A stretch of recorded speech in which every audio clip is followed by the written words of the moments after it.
सहूरी फौज ने गजा के अल-शिफा अस्पताल को खाली करने की धमकी दे दी है। गजा का सबसे बड़ा अस्पताल खाली करवाने के लिए कार्रवाइयां जारी हैं। अल-शिफा अस्पताल से 450 मरीजों को निकाल दिया गया है। डायरेक्टर अल-शिफा अस्पताल के मुताबिक तशवीशनाक हालत के बायस 120 मरीज अस्पताल से नहीं निकल सके हैं। इजरायली फौज की खान यूनिस के मुख्तलिफ इलाकों में भी बमबारी जारी है, जिसमें मजीद 28 अफराद शहीद हो गए। इसराइली फौज ने इंडोनेशिया हॉस्पिटल और अल-फलाह स्कूल के गिरदोनवाह में भी बमबारी की है। अल-वफा हॉस्पिटल बमबारी से हॉस्पिटल के डायरेक्टर शहीद हो गए, जबकि मुतादिद डॉक्टर जख्मी हुए।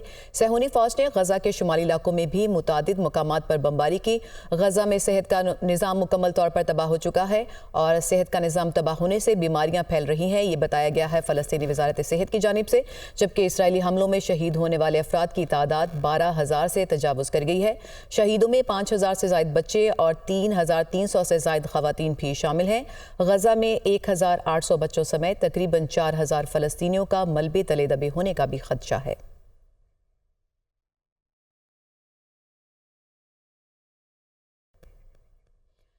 आपको बताएं कि खारजा पॉलिसी के सरबराह जोसेफ बोरियल से मुलाकात के दौरान गजा में जंगबंदी में किरदार अदा करने के बारे में तफसीली गुफ्तगू हुई है और दोनों रहनुमाओं में गजा की इमदादी कार्रवाइयों में तेज़ी लाने पर भी बातचीत हुई है। फ़लस्तीनी सदर महमूद अब्बास की रामुल्ला में यूरोपीय यूनियन के खारजा पॉलिसी के सरबराह जोसेफ बोरियल से मुलाकात हुई है।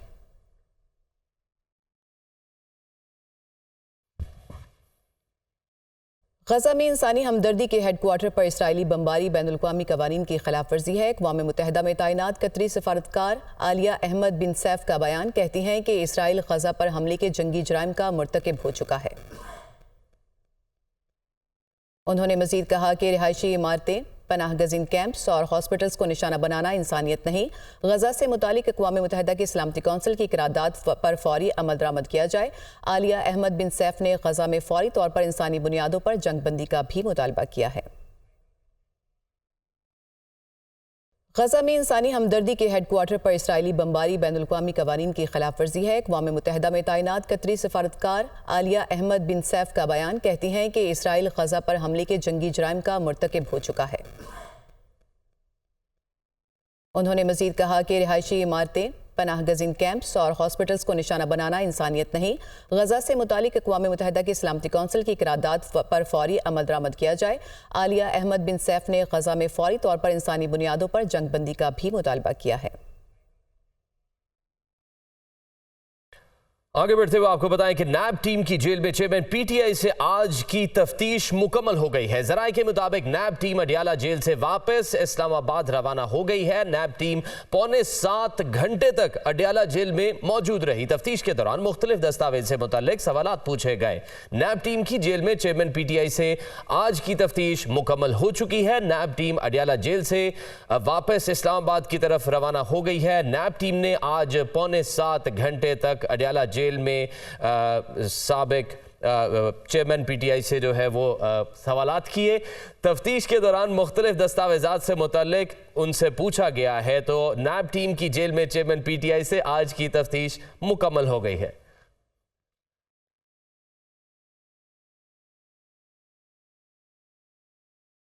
वोट को इज्जत दो, गवर्नेंस डिलीवर करने वालों का असल चेहरा अवाम के सामने आ गया। वो ना वोट को इज्जत देते हैं, ना गवर्नेंस करना जानते हैं। वो तो महंगाई लीग बन चुके हैं।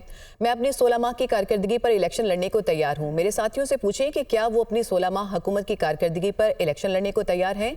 बिलावल भुट्टो के ताक करवार, जो अपने आप को तब्दीली का नुमाइंदा कहलवाते थे, उन्होंने तबाही की। वो हुकूमत में आकर सिर्फ इशराफिया को फ़ायदा पहुंचाते हैं। यू टर्न लेने वाला लीडर नहीं, बुज़दिल होता है। चेयरमैन पीपल्स पार्टी का पेशावर में वर्कर्स कन्वेंशन से खिताब। जो अपने आप को वोट की इज्जत के नुमाइंदे करार दिए थे, जिन्होंने अपने आप को खिदमत और गवर्नेंस और डिलीवरी के नुमाइंदा बनाए थे, उन्होंने भी अपने आप को, उनका असल चेहरा अवाम के सामने आ गया है। वो ना वोट का इज्जत करते हैं, ना खिदमत करने जानते हैं, ना गवर्नेंस करने जानते हैं। वो तो पाकिस्तान महंगाई लीग बन चुके हैं। जो अपने आप को तब्दीली का नुमाइंदे कहलवाते थे, उन्होंने तब्दीली नहीं, तबाही किया।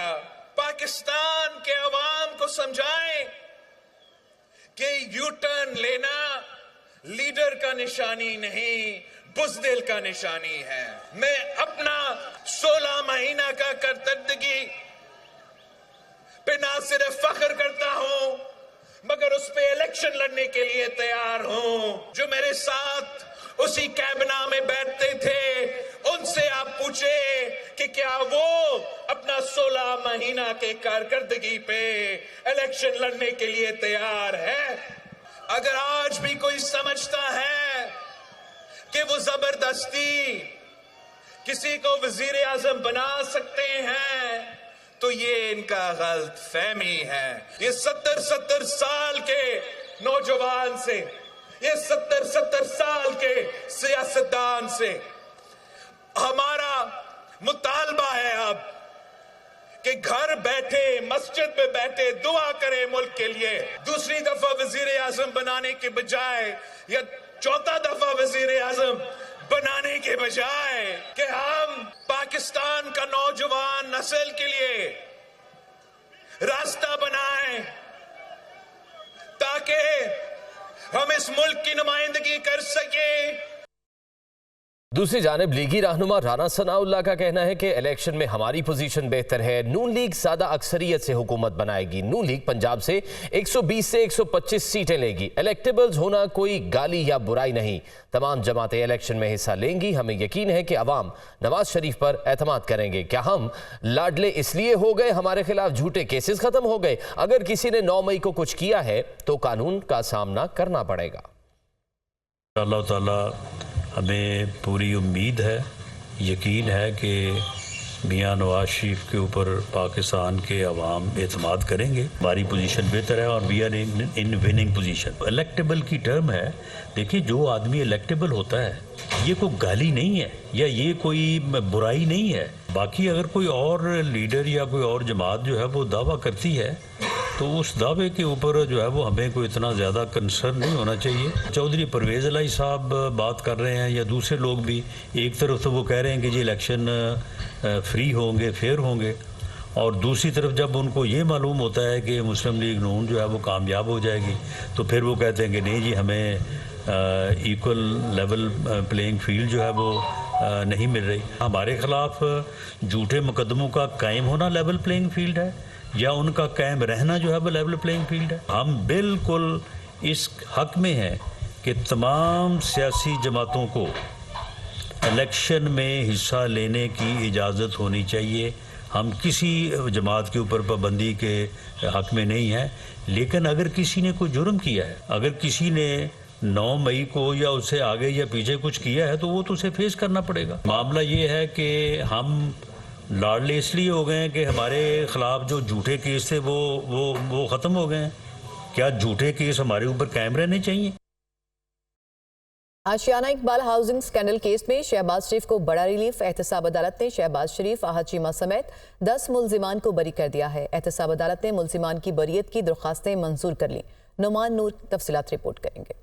मुस्लिम लीग नून के सदर और साबिक वज़ीर आज़म शहबाज शरीफ, आहत चीमा, फवाद हसन फवाद समेत 10 मुल्जिमान आशियाना इकबाल रेफरेंस से बरी हो गए। एहतसाब अदालत लाहौर के जज अली जुल्करनैन ऐवान ने आशियाना इकबाल रेफरेंस का महफूज फैसला सुनाया। शहबाज शरीफ के वकील अमजद परवेज़, आहत चीमा समेत दीगर मुल्जिमान अदालत के रूबरू पेश हुए। अदालत ने शहबाज शरीफ और आहत चीमा समेत 10 मुल्जिमान की बरीयत की दरख्वास्तें मंजूर कर लीं। इससे कबल नैब ने जवाब जमा कराया था कि मुल्जिमान के खिलाफ रेफरेंस में शवाहिद मौजूद नहीं, लिहाजा मुल्जिमान को सजा का इम्कान नहीं। फैसला सुनने के बाद वकील अमजद परवेज का मीडिया से गुफ्तगू में कहना था कि इस केस का मकसद सिर्फ किरदार कुशी था। आज कानून का बोलबाला हुआ। वज़ीर आज़म के मुशीर आहत चीमा का मीडिया से गुफ्तगू में कहना था कि 3.25 साल जेल में रखा गया। जिन लोगों ने मुकदमे बनाए उनका मामला अल्लाह पर छोड़ता हूँ। नैब लाहौर ने 2018 में शहबाज शरीफ समेत 13 मुल्जिमान के खिलाफ आशियाना इकबाल रेफरेंस में इख्तियारात से तजावुज़ करके कौमी ख़जाने को 660 मिलियन का नुकसान पहुँचाने का रेफरेंस दायर किया था। मुस्लिम लीग नून की रहनुमा मरियम औरंगजेब ने आशियाना इकबाल रेफरेंस में शहबाज शरीफ की बरीयत पर इजहार तशक्कुर करते हुए कहा कि शहबाज शरीफ को सियासी इंतकाम की खातिर इस झूठे मुकदमे में मुलव्वस किया गया था। लीगी रहनुमा मरियम औरंगजेब ने कहा कि शहबाज शरीफ को साफ पानी में बुलाकर आशियाना केस में गिरफ्तार किया गया। आज अवाम को पता चल रहा है कि किस तरह शहबाज शरीफ को गिरफ्तार करने के लिए झूठे मुकदमात बनाए गए। उनका कहना था कि झूठे मुकदमात बनाकर मुल्क और अवाम का वक्त और पैसा जाया किया गया। एहतसाब के नाम पर इंतकाम लिया गया। शहबाज शरीफ ने पंजाब की खिदमत की और मुल्क को डिफॉल्ट से बचाया। उन्होंने कहा कि मुल्क और बरतानिया की नेशनल क्राइम एजेंसी समेत हर अदालत से शहबाज शरीफ की बेगुनाही की गवाही आई।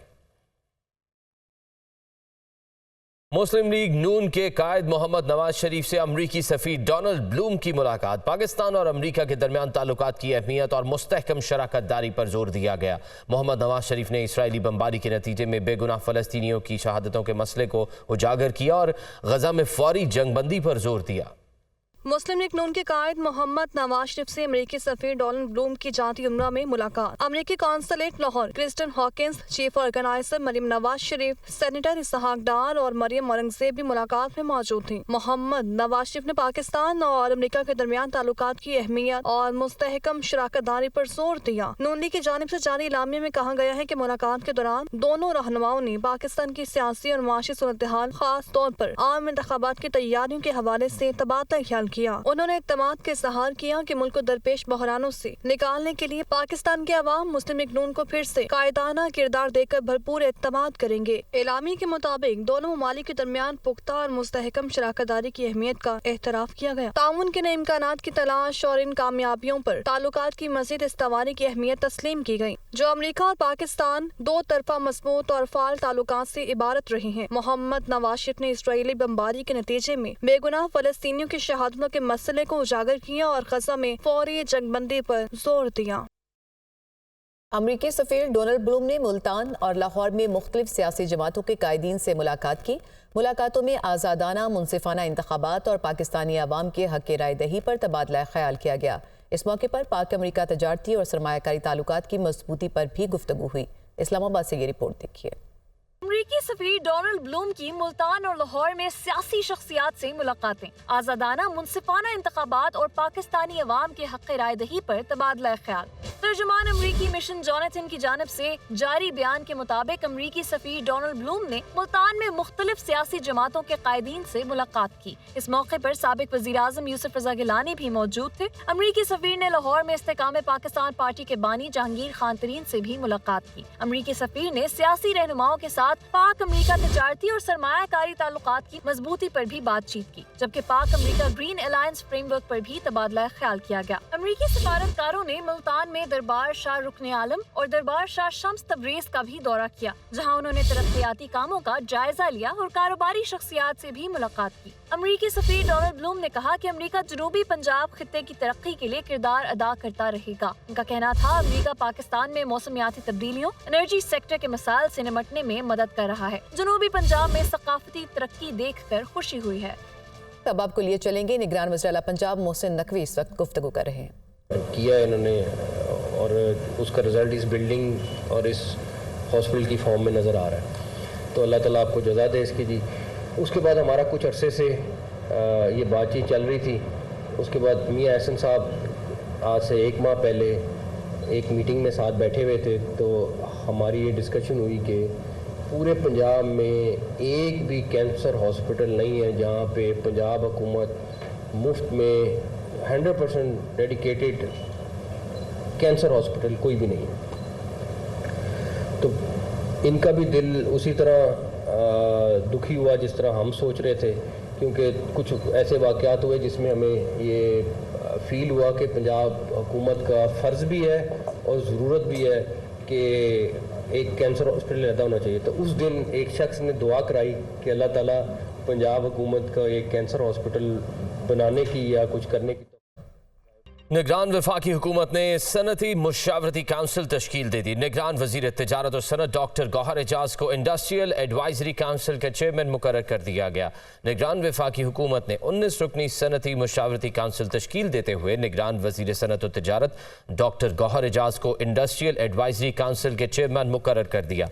इंडस्ट्रियल एडवाइजरी काउंसिल में निजी शोबे से 12 अरकान जबकि 6 सरकारी अरकान भी शामिल होंगे। काउंसिल में निजी शोबे से मोहम्मद अली, फवाद अहमद मुख्तार, रजा मंशा, आमिर फयाज शेख, वकार अहमद मलिक, अब्दुस समद दाऊद, एहसन बशीर और सुमेर चन्नाए शामिल हैं। जॉइंट सेक्रेटरी सनत और पैदावार भी शामिल हैं जो काउंसिल के सेक्रेटरी के तौर पर फ़राइज़ सर अंजाम देंगे। काउंसिल 10 हफ्तों में अपनी रिपोर्ट पेश करेगी। वजारत सनत और पैदावार ने सनती मुशावरती काउंसिल की तश्कील का नोटिफिकेशन जारी कर दिया।